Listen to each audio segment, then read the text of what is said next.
Hi, this is Rich Wolitski, and I'm here with Dr. Jonathan Mermin from the CDC. Highlights from the 2016 Conference on Retroviruses and Opportunistic Infections. So, Jono, there was some troubling news about lifetime diagnoses presented here at the conference, but there also was kind of a ray of hope that was shown in data from CDC that modeled what would happen if we achieved the goals of the National HIV/AIDS Strategy related to viral suppression and if we scaled up PrEP.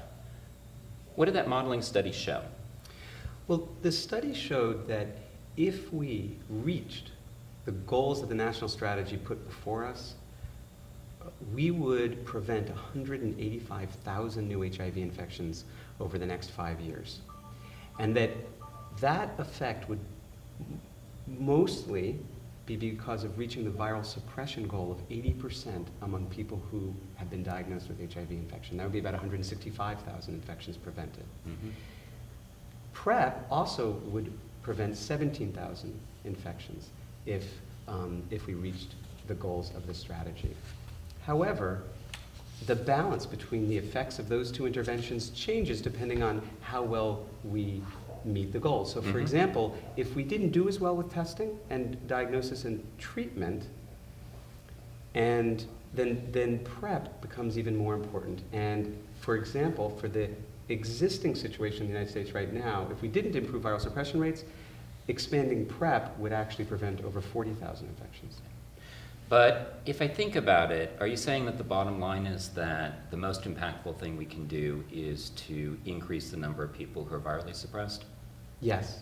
Okay. So we got a ways to go in reaching the NHOS goal. What are the barriers that we're experiencing with regard to viral suppression? Well, the first step for HIV prevention and care is helping people with HIV get diagnosed. And you need to help people get tested to do that. In the United States, we're doing very well. We currently have 87% of people with HIV knowing their status, and that's improved from 77% in 2002, and we're one of the highest rates in the world. So to continue to increase that is going to be important. However, where we tend not to do as well is helping people stay in care and taking their treatment. A lot of people in the US fall out of care for periods of time. That hurts their health, and it increases the chance that they're going to transmit to others. So we need to overcome the barriers that are currently preventing people from staying in care. And what are those barriers, and how can we overcome them? Well, some of them are the social determinants of health. It's hard to access regular medical care for some people.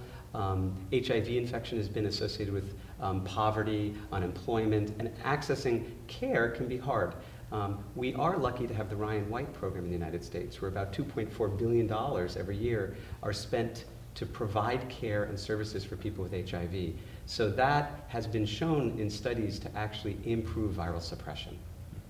So I think there's clearly a ways to go, but a lot being done. I know that you're doing everything at CDC to make sure that your agency is doing its part. So I want to thank you for being here, and thank you for watching our video, and really want to encourage you to take a look at some of the other great resources that are available here on AIDS.gov. For more information about the conference, visit www.CROIconference.org. And for more information about federal HIV research programs, visit AIDS.gov.